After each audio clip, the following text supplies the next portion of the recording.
아멘. 오늘은 기도 시간에라는 제목으로 하나님 말씀을 함께 나누겠습니다. 우리는 지난주 본문과 오늘 본문은 두 사람의 기도의 장면이 소개가 되고 있음을 보게 됩니다. 바로 지난주에 우리 살펴보았던 고넬료의 기도였고, 오늘 본문은 베드로의 기도입니다. 고넬료와 베드로 이 두 사람이 기도할 때에 하나님께서 각각 환상을 통해서 그들에게 말씀하시고, 그리고 그 두 사람이 오늘 본문 말고 이제 다음 주 본문에 이제 나타나겠지만 만나게 됩니다. 하나님께서 기도할 때에 환상을 통해서 두 환상이 각기 다른 환상이었지만 그러나 두 환상이 만나게 되고 결국은 두 사람이 만나게 되는 이 만남을 저는 역사적인 만남이라고 이렇게 부르고 싶습니다. 왜 역사적인 만남입니까? 그동안 유대인들에게만 머물러 있었던 이 복음이 이제는 공식적으로 이방인에게 전해지는 매우 중요한 순간이기 때문에 역사적인 만남이다라고 이렇게 부를 수 있다라는 것이죠. 9절을 보겠습니다. 이튿날 그들이 길을 가다가 그 성에 가까이 갔을 그때에 베드로가 기도하려고 지붕에 올라가니 그 시각은 제6시더라. 지난주 본문에서 고넬료는 몇 시에 기도했습니까? 우리 3절을 보시면 제9시쯤에 되어 이렇게 소개되고 있죠.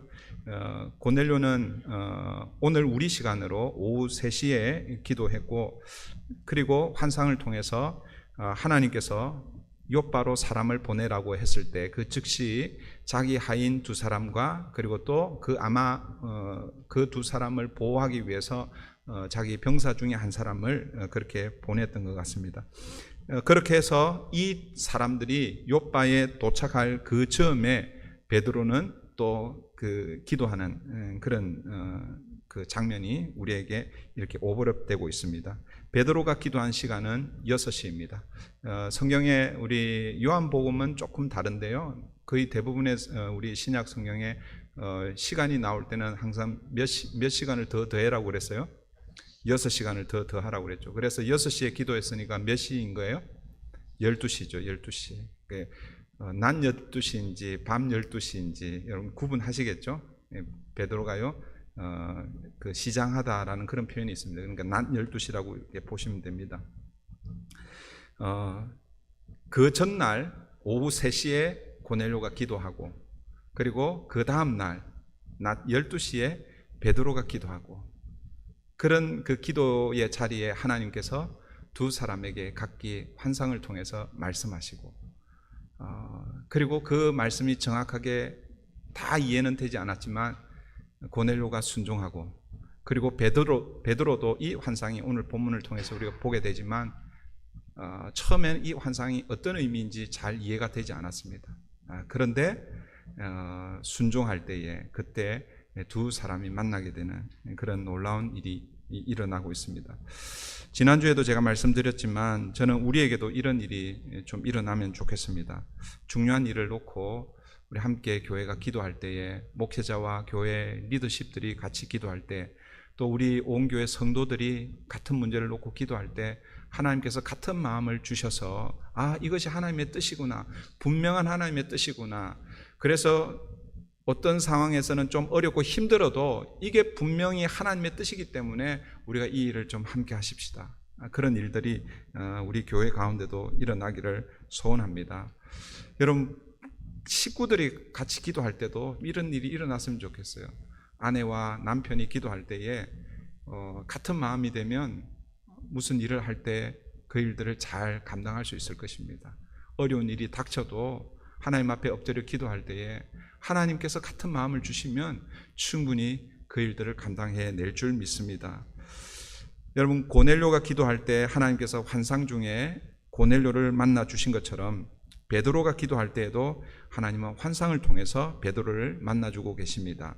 오늘 본문 10절부터 13절인데요. 10절부터 13절 제가 읽어드립니다.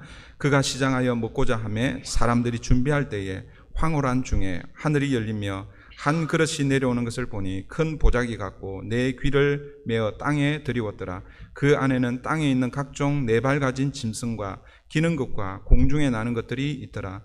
또 소리가 있어되 베드로야 일어나 잡아 먹으라 하거늘. 베드로가 기도하는 시간이 오늘 우리로 12시라고 그랬는데 아마 식사 시간이 이제 다가왔던 것 같습니다. 그래서 베드로가 시장길을 느꼈습니다. 아마도 아래층에서 음식을 준비했기 때문에 베드로가 더 시장길을 느꼈는지 모르겠습니다. 그런데 이때 베드로가 황홀한 중에 환상을 보게 됩니다. 하늘이 열리고 하늘에서 그릇이 내려오는데 멀리서 보니까 그릇인데 가까이 오니까 보니까 보자기처럼 나오는 거예요. 그 보자기 네 기퉁이를 이렇게 메고 땅에 이렇게 드리워지는 것을 보게 됩니다. 그런데 큰 보자기 같이 생긴 그 그릇 안에 무엇이 있었느냐? 오늘 말씀은 이렇게 말씀하죠. 각종 네 발 가진 짐승과 기는 것과 공중에 나는 것들이 있었다라고 이렇게 표현합니다. 그리고 13절을 보시면 음성이 베드로에게 어떻게 들립니까? 그것을 잡아 먹어라라고 이렇게 음성이 들렸습니다. 결국 베드로가 식사 시간, 그 시간에 베드로가 그것을 먹을 수 있도록 그렇게 음식을 내려준 것 같아요. 근데 물론 쿡이 된 음식은 아닐 거예요, 그죠? 물론 뭐 환상 중에 보는 거니까 뭐 그게 쿡이 된 음식이든 또 그냥 짐승이든 뭐 상관은 없을 것 같은데, 그런데 베드로의 대답이 무엇입니까? 14절 보십시오. 14절 베드로가 이르되 주여 그럴 수 없나이다. 속되고 깨끗하지 아니하는 것을 내가 결코 먹지 아니하였나이다 한데, 베드로의 대답을 통해서 그 그릇에 담긴 것이 무엇인지 우리가 짐작할 수 있습니다. 물론 먹을 수 있는 어떤 그 음식이라고 생각할 수 있는데, 근데 문제는 베드로가 거절하는 걸 통해서 다른 사람들은, 그러니까 이방인들은 먹을 수 있지만 유대인들이 먹을 수 있는 음식이 아니라는 것이죠. 여러분들 그 레위기에 보면 유대인들이 먹을 수 있는 음식과 먹을 수 없는, 그러니까 정한 음식과 정결한 음식과 부정한 음식을 소개해 주고 있습니다. 그러니까 이 바구니, 이 그릇에 담긴 이 음식은 부정한 짐승, 부정한 음식이라는 것을 우리가 알 수 있죠. 그래서 베드로는 먹을 수 없습니다. 그리고 지금까지 내가 이런 음식은 먹지 않았습니다 라고 이렇게 대답하고 있습니다. 여러분, 만약 베드로가 구약 시대를 살고 있었다면 이 베드로의 대답은 정당할 것입니다.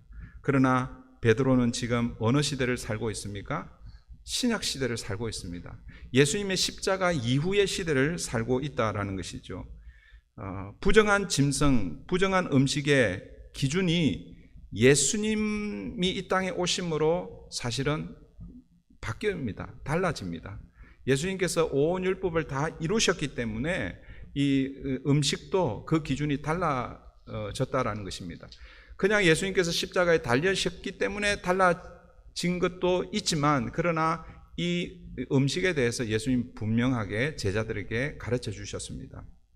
우리가 마가복음 강해를 우리가 이미 다 했는데 혹시 기억이 나실지 모르겠어요. 바리새인들과 여러 논쟁을 하잖아요, 그죠? 그 논쟁 중에 하나가 정결 논쟁입니다. 마가복음 7장에 가보면 예수님께서 그 정결 논쟁의 결론으로 모든 음식물이 깨끗하다라고 이렇게 말씀하고 있습니다. 제가 마가복음 7장 18절 19절만 제가 읽어드리겠습니다. 예수께서 이르시되 너희도 이렇게 깨달음이 없느냐? 무엇이든지 밖에서 들어가는 것이 능히 사람을 더럽게 하지 못함을 알지 못하느냐? 이는 마음으로 들어가지 아니하고 배로 들어가 뒤로 나감이라. 이러므로 모든 음식물을 깨끗하다 하시니라.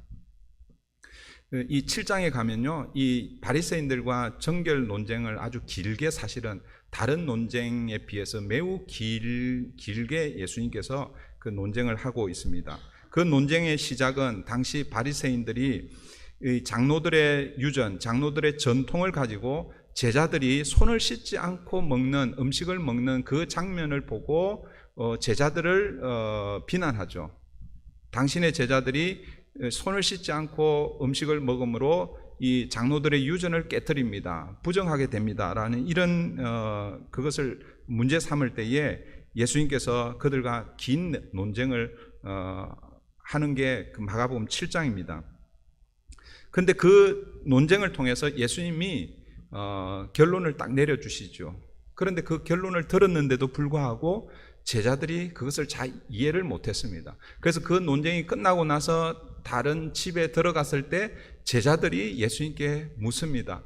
예수님, 아까 그 바리새인들과 했던 그 논쟁의 요지가 무엇입니까? 그게 무슨 뜻입니까? 이렇게 물을 때에 그때 예수님께서 제자들에게 하신 말씀이 금방 제가 인용해서 읽어드렸던 말씀입니다. 다시 한번 잘 들어보십시오. 그런 배경에서 지금 예수님께서 제자들에게 다시 말씀합니다. 예수께서 이르시되 너희도 이렇게 깨달음이 없느냐? 그러니까 바리새인들처럼 너희들 내가 그렇게 가르치는데도 깨닫지 못하느냐, 그런 의미죠. 무엇이든지 밖에서 들어가는 것이 능히 사람을 더럽게 하지 못함을 알지 못하느냐? 이는 마음으로 들어가지 아니하고 배로 들어가 뒤로 나감이라. 이러므로 모든 음식물을 깨끗하다 하시니라. 사람의 입으로 들어가는 것이 사람을 더럽게 하는 것이 아니라 그 사람의 마음에서 나오는 악한 것들이 우리를 더럽게 한다라고 그렇게 말씀하고 있습니다. 그러면서 예수님께서 분명하게 말씀하셨습니다. 모든 음식물은 깨끗하다. 그러니까 정결하고 부정한 그 음식의 기준이 뭐예요? 예수님께서 이제 허물어 주신 것이죠. 모든 음식이 다 깨끗하다라고 그렇게 말씀하고 계십니다. 그런데 다시 오늘 본문 14절을 다시 한번 보십시오. 베드로의 그 이 첫 번째 환상을 보고 베드로가 반응하는 대답입니다. 베드로가 이르되 주여 그럴 수 없나이다. 속되고 깨끗하지 아니하는 것을 내가 결코 먹지 아니하였나이다 한데, 여러분 베드로가 이 말을 하고 있는 이 시점은 어느 시점입니까? 신약 시대가 이미 시작되었고 우리 사도행전 2장에서 공식적으로 교회가 시작되면서 은혜의 시대가 열렸습니다. 성령의 시대가 열렸습니다. 예수님의 십자가로 이미 율법을 완성한 이후 모든 것들이 이제 복음 안에서 은혜 안에서 사실은 자유함을 누릴 수 있는 그런 시대입니다. 그러니까 사실은 예수님의 가르침은 공생의 이 마가복음 7장에서 가르치셨는데 이미 그 가르침을 받은 이유라는 것이죠. 예수님 마가복음 7장에서 그렇게 이 바리새인들과 그 긴 논쟁 이후에 제자들에게 다 가르쳐 주었는데도 불구하고 지금 여전히 베드로는 장로들의 전통에 따라 유대인의 음식 그 규정에 따라서 지금 음식을 구별해서 그렇게 먹고 있다라는 것을 알 수 있습니다. 그러니까 사실 베드로가 사도행전 2장 성령 강림 이후에 굉장히 많이 바뀌죠, 그죠? 그런데 여전히 변하지 않은 부분들이 있다라는 것을 우리가 보게 됩니다. 이 성령 충만한 그 오순절 성령이 임한 이후에 담대하게 복음을 전합니다.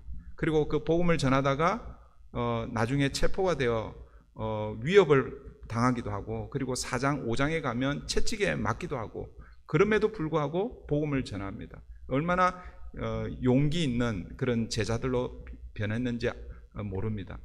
그런 뭐랄까요, 제자들이 예수님의 공생의 그 이후 다 그 십자가 사건 그 전후로 다 도망가잖아요, 그죠? 다 도망가다가 예수님이 겨우 부활하시고 다시 이 제자들을 모으고 40일 동안 어떻게 보면 재교육을 시키고, 그렇게 해서 성령을 보내주셔서 지금 계속해서 제자들이 성숙해 가는 그런 과정들을 우리가 보게 됩니다.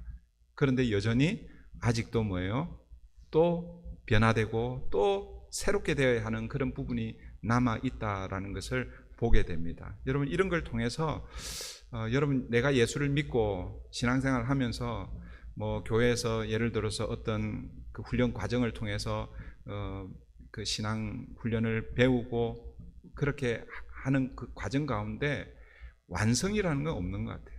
네. 저희가 제가 이제 우리 교회 제가 옛날 히스토리를 잘 모르는데 제가 제자 훈련을 이제 시작을 하려고 그러니까 몇몇 성도님들이 예전에 다 했다라고 그렇게 얘기하더라고요. 그러니까 예전에 했다라는 것은 제가 보니까 한 10년도 더 넘었던 것 같아요. 10년, 한 15년 전에, 아마 어쩌면 20년 전에 했는지도 모르겠습니다. 정확하게 기억하시는 분들이 별로 없으신데, 그러니까 우리는요 이런 마음이 있습니다. 내가 어떤 훈련 과정을 끝내고 또 뭐 어느 정도 신앙생활을 하면 내가 어느 정도 되었다라고 이렇게 생각할 수 있는데 그렇지 않다라는 거예요. 우리는요, 이 땅에 사는 동안 하나님이 부르시기 전까지는 끊임없이 배우고 끊임없이 새롭게 되고 끊임없이 깨달아가야 하는 존재입니다. 그래서 여러분, 우리 개혁교회, 이 종교개혁을 어떻게 보면 완성했다고 하는 그 칼빈은 교회는, 개혁되지 않은 교회는 더 이상 교회가 아니다라고 이런 말을 했습니다. 사실은 우리에게 주는 그런 귀한 메시지이죠.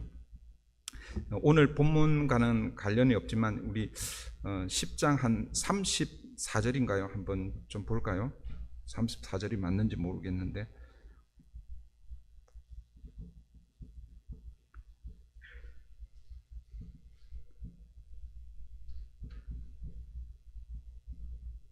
예, 35절입니다. 35절 보십시오. 34절부터 제가 한번 읽어볼게요. 베드로가 입을 열어 말하되 내가 참으로 하나님은 사람의 외모를 보지 아니하시고 각 나라 중 하나님을 경외하며 의를 행하는 사람은 다 받으시는 줄을 깨달았도다. 지금 무슨 얘기를 하고 있냐면요, 지금 고넬료 백부장, 이 고넬료 집에 와서 그에게 복음을 전하고 그들이 복음을 받는 것을 보고 지금 계속해서 깨닫고 있는 거예요, 베드로가. 오늘 환상을 통해서 나는 절대 먹지 않았고 그리고 앞으로도 먹지 않겠습니다 라고 이렇게 대답했던 이 베드로의 그의 그 어떤 뭐랄까요, 자기의 신앙의 이해, 지식, 또 경험, 이런 것들이 뭐예요? 하나님께서 보여주실 때마다 깨닫고 또 새로워지고 개혁하고 그렇게 되고 있다라는 것을 보게 됩니다.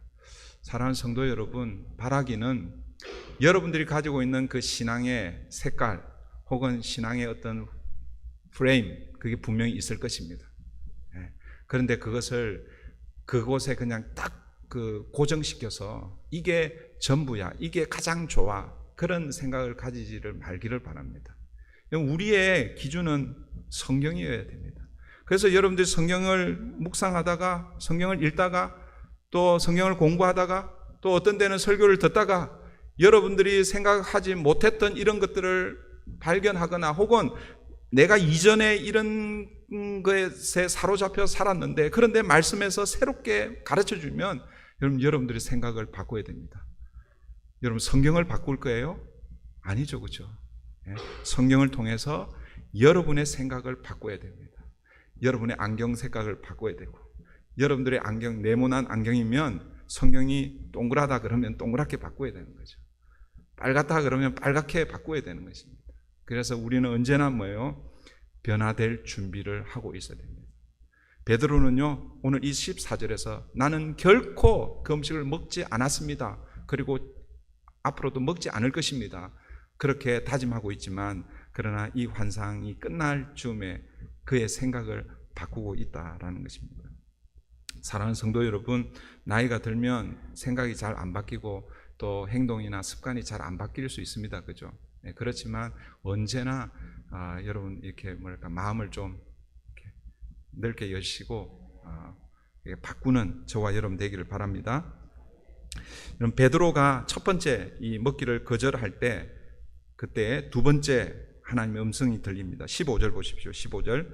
또 두 번째 소리가 있으되 하나님께서 깨끗하게 하신 것을 내가 속되다 하지 말라 하더라. 베드로가 두 번째 음성을 들었습니다. 그러면 베드로가 어떻게 반응해야 되겠습니까? 어떻게 대답해야 되겠습니까? 여러분 같았으면 이 두 번째 환상을 통해서 나는 속되다고 했는데 하나님께서 속되지 않다, 하나님께서 깨끗하게 하셨다라고 이런 음성이 들리면 여러분들은 어떻게 반응하시겠습니까? 그렇습니까 하나님? 그러면 제가 그거 먹어야죠. 그리고 먹어야 되지 않겠어요? 그죠? 그런데 베드로는 또 거부합니다. 거절합니다. 물론 오늘 본문에는 거절했다는 말은 없죠. 그죠? 어떻게 거절한 것을 알 수 있겠어요? 16절을 보면 알 수 있겠죠. 만약에 베드로가 이것을 받아 먹었다면, 혹은 네 알겠습니다 했다면 두 번째 환상에서 끝이 났을 거예요. 그런데 16절을 보시면 이런 일이 3번 있은 후 그 그릇이 곧 하늘로 올려져 가니라. 그러니까 한 번 더 있었다라는 것은 두 번째도 또 뭐예요? 거절했다라는 그런 의미이죠. 그러면 세 번째는 어떻게 했을까요? 세 번 이 그릇이 내려오고 나서 다시 올라갔는데, 여러분 세 번째 베드로의 대답은 무엇이었을까요? 그리고 여러분들은 뭐라고 대답하실 거예요? 아마도 베드로는요, 세 번째 음성에도 거절했을 것입니다. 그런데 오늘 본문은 세 번씩이나 베드로가 거절을 하긴 했지만 이 똑같은 환상이 세 번씩 반복되고 있는데 왜 세 번씩 반복되고 있을까? 만약 이런 일이 한 번만 일어났다고 하면, 아까 우리 처음 시작할 때 베드로가 황홀 중에 환상을 보잖아요, 그죠? 황홀한 중에라는 이 말은 쉽게 얘기하면 좀 비몽사몽간에 잠깐 조란 뭐 이런 의미입니다. 그런 중에 환상을 보게 되는 것이죠. 이 현상이 한 번만 일어나고 지나갔다면 어쩌면 베드로가 이런 생각을 했을 거예요. 이게 뭐지? 진짜인지 가짜인지 긴가민가 이런 생각을 아마 했을 것입니다. 그런데 이런 일이 세 번 반복되고 있습니다. 그러니까 황홀 중에 보긴 하지만 그러나 세 번 반복되는 것을 통해서 이 사건이 분명한 사건이구나. 그리고 베드로 자신도 뭐예요? 그 환상 가운데서 세 번 거절하고 있단 말이에요. 그러니까 자기가 환상을 세 번 보기도 했고, 그리고 그 세 번의 환상에 대해서 자기도 분명하게 거절 의사를 그렇게 내비쳤기 때문에 지금 베드로에게 나타나고 있는 이 환상은 분명한 사건임을 아마 보이기 위해서 세 번 그렇게 보여주지 않았나 생각합니다. 그런데 문제는 베드로가 세 번씩 이 환상을 보게 되었는데도 불구하고 이 환상의 뜻이 무엇인지 몰랐다라는 것입니다. 그래서 당황하고 있습니다. 이게 무슨 의미지? 그렇게 의아해하고 있을 그때에 마침 고넬료가 보낸 사람들이 시몬 집에 찾아오게 됩니다. 17절 18절입니다. 베드로가 본 바 환상이 무슨 뜻인지 속으로 의아해하더니 마침 고넬료가 보낸 사람들이 시몬의 집을 찾아 문 밖에 서서 불러 묻되 베드로라 하는 시몬이 여기 유숙하느냐 하거늘. 우리 17절에서 의아해, 베드로가 지금 환상이 무슨 뜻인지 의아해한다라는 이 단어의 이 원어적 의미는요, 크게 당황했다라는 이런 의미입니다. 그냥 한 번 쓱 하고 지나간 것이 아니라 한 번, 두 번, 세 번 너무나 분명하게 음성까지 듣는데, 그런데 자기가 세 번 다 거절은 했는데, 그런데 이게 적어도 세 번 동안 분명하게 자기에게 보여졌다면 이 환상에는 어떤 의미가 있을 텐데 이게 뭐지? 하는 이런 그런 생각, 당황하고 있는 그런 때에 지금 어떤 일이 일어나고 있습니까? 그때 17절 중간에 보면 마침, 그렇게 의아해하고 당황해하고 있는 그때 마침 고넬료가 보낸 사람들이 시몬의 집에 찾아와서 베드로를 찾고 있다라는 것입니다. 여러분, 여기서 마침이라는 이 단어는, 여러분, 고넬료는 전날 3시에, 오후 3시에 기도했고 그래서 사람을 보냈고, 베드로는 그 다음날, 그러니까 오늘이죠, 오늘 12시에 지금 기도하고 있습니다. 여러분, 만약 베드로가 기도하는 중에 환상을 보기 전에 이들이 만약에 도착을 했다면 이들이 온 이유를 몰랐을 거예요. 베드로가 본 환상이 지금 자기를 찾아온 이 사람들과 관계된 환상인지 그걸 아마 깨닫지 못했을 것입니다. 그러므로 3차례에 걸쳐서 환상을 보고 의아해하고 있는, 당황해하고 있는 그 시간, 그때 마침 고넬료가 보낸 사람들을 지금 만나게 하고 있다라는 것입니다. 여러분, 이것이 우연히 그렇게 되었을까요? 여러분, 세상 사람들은 그렇게 말할 수 있을 것입니다. 우연히 그렇게 되었을 수 있다라고 그렇게 얘기합니다. 그러나 우리는 그렇게 말하면 안 되는 것이죠. 이것은 우연이 아니라 하나님께서 모든 상황을 컨트롤하시는, 모든 상황을 통제하고 계신 하나님에 의해서 일어난 필연적인 사건이다라는 것을 우리가 기억해야 합니다. 19절 20절을 보십시오. 베드로가 그 환상에 대하여 생각할 때에 성령께서 그에게 말씀하시되 두 사람이 너를 찾으니 일어나 내려가 의심하지 말고 함께 가라. 내가 그들을 보내었느니라 하시니. 베드로는 이 환상에 대해서 성령님께서 설명을 해주시자 그제서야 그것이 실제 자기가 먹어야 하는 그 음식에 관한 것이 아니라는 것을 깨닫게 됩니다. 그러므로 여러분, 베드로가 본 이 환상은 무엇입니까? 어떤 의미입니까? 그 그릇에 담긴 네 발 달린 짐승, 기는 것, 공중에 나는 것들, 그것들이 무엇을 의미하는 것입니까? 베드로는 처음에 그냥 자기가 먹어야 하는 그 음식 정도로 생각했습니다. 그래서 보니까 유대인들이 먹지 못하는 부정한 음식이었습니다. 그래서 그걸 먹기를 거부했습니다. 그러나 지금 이 일련의 과정을 통해서 그것은 유대인들이 끓이는 그 속된 음식이 아니라 유대인들이 아주 상종하지 않는 그 이방인들을 의미한다는 것을 깨닫게 됩니다. 그래서 베드로가 지금 세 번째 이 환상이 지나간 이후에 문 밖에 서서 두드리는 사람들, 자기를 찾는다고 하는 그 사람들을 딱 만났을 때 그때 뭐예요? 이게 음식이 아니라 이들을 위한 환상이었구나, 이런 것을 뭐예요? 깨닫게 되는 것이죠. 얼마나 기가 막힌 타이밍입니까? 아까 제가 말씀드렸지만 이 환상을 보기 전에 이 사람들이 왔거나 아니면 이 환상을 보고 나서 한참 후에 오면 이게 연결이 잘 안 됐을 텐데, 그런데 뭐예요?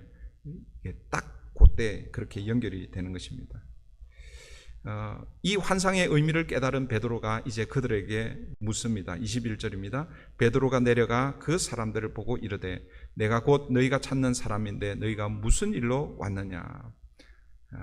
그러자 이들이 대답하죠. 22절, 그들이 대답하되 백부장 고넬료는 의인이요 하나님을 경외하는 사람이라 유대 온 족속이 칭찬하더니 그가 거룩한 천사의 지시를 받아 당신을 그 집으로 청하여 말을 들으려 하느니라 한데, 자신들을 보낸 사람이 누구인지를 설명하고 그리고 그가 당신을 청해서 당신의 말을 듣고자 합니다. 그렇게 설명을 하고 있습니다. 베드로는요, 이 말을 듣고 하나님께서 보내주신 환상이 어떤 의미인지 더 분명하게 깨닫게 되었을 것입니다. 그걸 어떻게 알 수 있습니까? 23절을 보면 알 수 있죠. 23절입니다. 베드로가 불러들여 유숙하게 하니라. 그리고 그 이후 구절은 그 다음 날 이튿날 이제 그들과 함께 가이사라로 그렇게 떠나고 있습니다. 근데 오늘 이 22절의 상반절, 이 짧은 이 구절, 베드로가 불러들여 유숙하게 하니라. 누구를 불러들였습니까? 고넬료가 보낸 두 하인, 그리고 아마 함께 온 이 군인, 그 로마 군대. 그래서 사실은 3명입니다. 3명. 근데 오늘 보면은 2명이라고 해놨죠. 그게 두 사람, 그게 보면 그게 번호가 있죠. 그 번호 이렇게 밑으로 가보면 어떤 성경에는 3명이다라고 이렇게 아마 이렇게 표현이 되어 있을 거예요. 이런 게 조금씩 틀려요. 성경을 기록하는 이렇게 아마 이제 필사하면서 입장이 조금 달라서 그랬던 것 같은데, 어쨌든 여러분 지금 이 사람들은 유대인들이 아닙니다. 여러분 이 짧은 이 구절을 통해서 지금 현재 베드로가 자신에게 보여진 이 환상의 의미가 무엇인지를 분명하게 깨달았다라는 것을 간접적으로 우리가 볼 수 있는 것이죠. 무슨 말인가 하면 유대인들은요, 아까도 말씀드렸지만 이방인과 상종을 하지 않습니다. 그래서 이방인과 함께 식사나 또 함께 자리에 앉거나 이런 걸 하지 않습니다. 그렇기 때문에 이방인 집에도 들어가지 않을 뿐더러 이방인을 자기 집에 이렇게 들이지도 않습니다. 물론 오늘 이 본문의 이 베드로 여기 지금 유숙했다는 것은 베드로 자신의 집은 아니죠. 그렇지만 베드로가 자기가 유숙하고 있기 때문에 정상적인 유대인이라면 자기와 함께 머물고 있는 그 집에 그렇게 들이지 않는다라는 거예요. 그런데 베드로가 그렇게 하고 있는 것입니다. 그렇게 하고 있는 이유는 무엇이겠습니까? 하나님께서 보내신 그 환상을 통해서 하나님께서 보낸 사람이라는 것을 깨달았기 때문에 그렇게 하고 있는 것입니다. 사랑하는 성도 여러분, 이제 말씀을 정리하겠습니다. 여러분, 이런 일이 지금 언제 일어나고 있는 것입니까? 베드로의 이 자기의 패러다임, 자기의 신앙의 그 색깔이 딱 고정이 되어 있는 그 시점에 그의 생각이 깨어지고 바뀌는 그 시점이 언제였습니까? 그가 기도할 때에 하나님의 환상을 통해서 그의 시각이 깨어지고 있다라는 것입니다. 사랑하는 성도 여러분, 기도 시간을 통해서 이런 일들이 우리에게도 좀 일어나면 좋겠습니다. 고넬료와 베드로가 기도할 때 이런 일이 일어난 것처럼 오늘 저와 여러분 또 우리 교회가 함께 기도할 때 그때 하나님의 마음이 무엇인지를 깨닫고 그래서 그 마음을 가지고 하나님께서 맡겨주신 교회의 사명을 함께 이루어드리는 교회 되기를 바랍니다.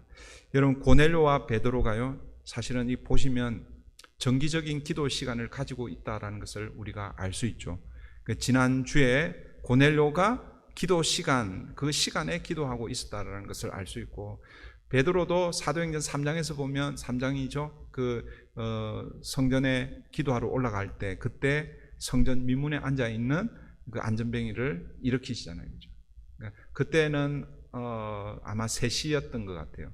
그리고 오늘 본문에서는 6시이고, 그러니까 3시는 오전 9시에 기도하러 갔고 오늘 본문에서는 12시에 기도하고, 그러니까 유대인이 가지고 있었던 그 좋은 전통, 그 기도 시간을 계속해서 지켜가고 있다라는 것입니다. 사랑하는 성도 여러분, 여러분의 개인의 기도 시간은 언제입니까? 지난주에 좀 이렇게 목장에서 나누는지 모르겠어요. 제가 나누라고 나눈 질문을 그렇게 했는데 제가 구체적으로 제가 얘기를 안 해서 그냥 아마 두리뭉실하게 혹시 나눴는지는 모르겠습니다. 오늘 다시 한 번 더 나눴으면 좋겠어요. 나는 오늘 하루에 혹은 내 기도 시간이 언제다라는 것, 여러분의 기도 시간이 있는지 한번 점검을 해보시고, 없으면 어떻게 해야 되겠어요? 기도 시간을 이제 작정하는 것이죠. 오늘 목장 모임을 통해서 만약에 여러분 지금 현재 평소에 내 기도 시간이 있으면 나는 주로 이 시간에 기도합니다. 그런데 오늘 말씀을 통해서 그 시간을 좀 더 강화시켜야 되겠습니다. 그렇게 나누시면 되고, 그런데 오늘 말씀을 통해서 보니까 나는 그냥 쉬지 않고 기도하고는 있네요. 호흡하면서. 그렇게 하면 안 돼요. 물론 무시로 쉬지 않고 그렇게 기도해야 되지만, 그러나 그것은 또 다른 의미로는 나는 기도하지 않고 그냥 하나님의 은혜로 살고 있습니다, 이런 대답하고 똑같습니다. 여러분, 우리가 항상 기도하는 그것은 내가 정해져 있는 그 기도 시간이 있어야 한다라는 것을 여러분 기억하시고, 그래서 오늘 혹시 여러분 중에 개인적으로 기도 시간이 없다면 한번 목장 모임에서 작정하시고, 그리고 또 이렇게 해보시면 좋을 것 같아요. 목장이 여러분 함께 우리가 하루에 이 시간에는 우리 목장 전체가 기도하는 시간으로 그렇게 정해놓고, 여러분 각 목장 카톡방 있잖아요, 그죠? 거기에서 누구 한 사람 기도 담당, 기도 보초병을 세워서 지금은 우리 목장이 기도하는 시간입니다, 그렇게 알림을 좀 해주시고, 그리고 그 목장 방 안에서 여러분 그 목원들의 기도 제목을 함께 좀 나누고 기도가 좀 새롭게 활성화되는 그런 은혜가 저와 여러분 가운데 있기를 바랍니다. 이 시간 우리 말씀을 기억하면서 같이 기도하십시다. 여러분, 하나님은 우리를 위해서 일하시는 분이십니다. 그런데 언제 일하시는가? 우리가 기도할 때 하나님이 일하십니다. 기도 시간에 하나님이 역사하신다라는 사실을 기억하고, 혹시라도 그냥 하루하루 그냥 이렇게 표현해서 죄송합니다, 되는 대로 그렇게 사셨습니까? 이제는 그렇게 살지 마십시다. 우리 목자들하고 지금 함께 읽고 있는 책이 있는데 그게 팀 켈러의 기도입니다. 얼마 전에 우리 그 뉴욕의 리디머 처치라고 하는 아주 좋은 교회를 세우시고 많은 저서를 남기신 팀 켈러 목사님이 얼마 전에 소천을 하셨는데요. 그분의 기도에 관한 책을 지금 우리 목자들하고 지금 읽고 있는데, 그저께죠. 금요일 날 읽었던 그 대목이 뭐냐면, 이 기도의 이 어거스틴과 루터, 우리 종교개혁을 시작한 마틴 루터의 기도에 대해서 이렇게 좀 배우는 시간이 있었습니다. 근데 마틴 루터가 자기에게 기도를 가르쳐 달라고 한 그 사람에게 기도를 어떻게 하는지 기도에 대해서 이렇게 소개한 그 내용들을 이렇게 소개하고 있는데, 제일 먼저 그가 가르쳤던 것이 뭐냐면 반드시 기도를 의무적으로 시작하라라고 그렇게 가르칩니다. 하루에 2번. 그래서 자기는 아침에 일어날 때 그때, 그리고 잠자기 전에 하루에 2번을 기도하는데, 이것은 맨도토리로 습관적으로 그렇게 기도를 시작을 하고, 그리고 필요할 때마다 계속해서 기도의 자리를 만들어 가라라고 그렇게 하는 내용들을 읽었습니다. 여러분, 지금까지 한 번도 여러분 나름대로 기도 시간을 정해놓지 않고 지금까지 살아오셨다면 오늘 시점으로 여러분 한번 기도 시간을 한번 정해놓으십시오. 물론 못할 수 있죠. 그럼 다시 또 뭐예요? 또 세우고 그렇게 하셨으면 좋겠습니다. 왜요? 기도 시간에 하나님이 역사하시기 때문에 그렇습니다. 기도 시간에 하나님께서 여러분을 만나시기 때문에 그렇습니다. 기도 시간에 하나님께서 놀라운 일을 하시기 때문에 그렇습니다. 이 시간 우리 말씀을 붙들고 고넬료처럼, 베드로처럼 믿음의 선배들은 정해져 있는 그 기도 시간을 지켜가며 하나님을 만나고 그 하나님을 통해서 일하심을 경험했습니다. 하나님, 오늘 내가, 우리 목장이, 우리 교회가, 또 우리 가정이 하나님 기도 시간을 통해서 하나님을 만나고 하나님 놀라운 은혜를 경험하는 우리 한 사람 한 사람 되게 해주시옵소서. 이 시간 우리 말씀을 붙들고 함께 결단하며 기도하겠습니다.